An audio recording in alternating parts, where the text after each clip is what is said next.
All right, we are on to learning goal number 3, which is I can make and analyze line plots. And you should have a sheet that looks just like this copied for you, and you can put all your notes right on here, which is nice and easy.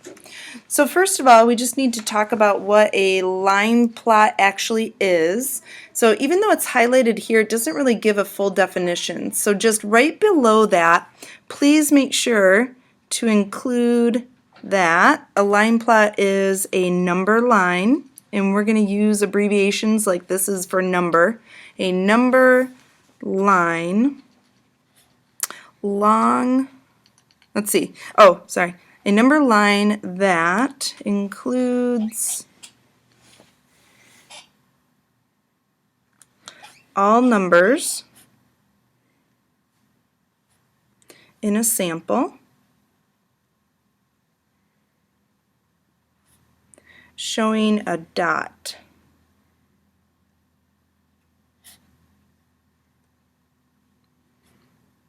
Over each number. So hopefully with those abbreviations you can try to squeeze it in. If you have to go a little off to the side, that's completely fine too. So now what we want to do is just actually look at an example of what a line plot actually looks like. So you're going to notice here we have this box and we have this blue line right here, and so we have to think about what this is actually going to show. And if you notice here, it says that 2 number cubes labeled 1 to 6 were tossed 30 times. So we have this frequency table over here that actually shows the number of times each total occurred. And what we have to do is we have to organize this information and put it on this line plot over here to make it just easier to look at and analyze.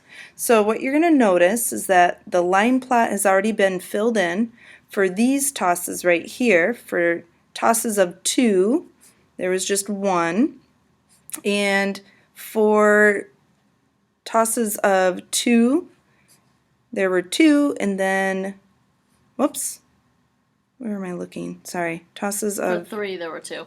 Yes, sorry. For 3 there were 2. I knew I said something wrong.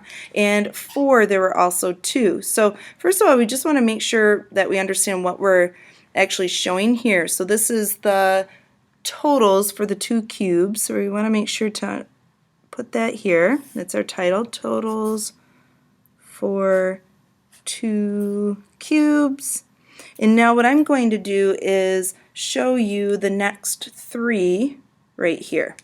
So if I'm looking, the totals for if I rolled the dice and got 5 would be 3. So I'm actually going to show that here. 1, 2, 3. So every piece of data on that frequency chart gets its own dot. That's Yes. going to be important to remember.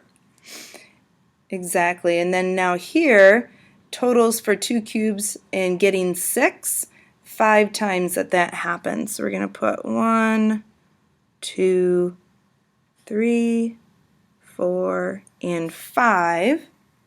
And then the next one, if I look here for 7, we got 6 tosses that totaled 7. So we're going to make sure to show that. And what I hope that you're noticing too is I'm putting my dots so they're pretty equal, so you can definitely see which one got the most. So that's 1, 2, 3, 4, 5. I need one more. There. So hopefully that helps you when you have to do the rest. We're going to have you now complete the rest of the line plot for 8 through 12. So this is what you are now going to do. So we just have to scoot that up. Thank you. Okay, so now that you are hopefully done with your line plot here, we're going to go through and talk about 2, 3, 4, and 5. So number 2, based on this sample, describe the totals that are least likely to be tossed. So I'm going to look over here only because we don't have this all filled in. You could just as easily look at your chart. So I'm looking for the ones that occur the least often. So when I look down here, 0 would be the least occurring. So 12 down here. And then, you know what, both 11 and 2 both also occur only one time.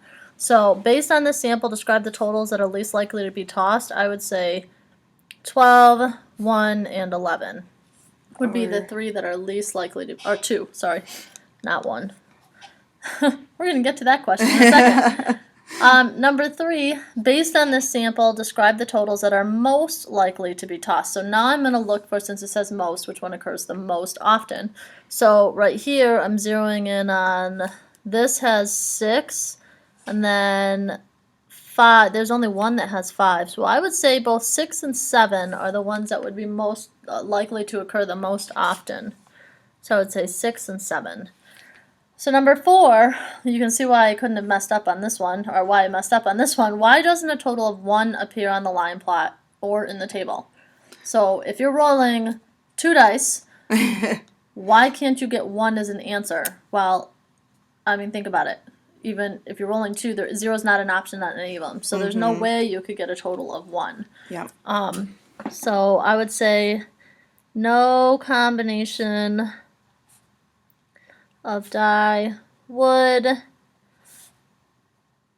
allow you to get 1.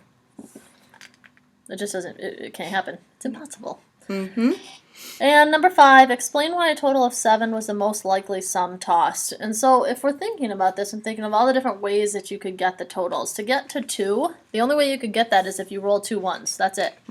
To get to a 3, the only way you can get that is a 3 and a 2, or 3 and a 1, a 2 and a 1. Holy cow.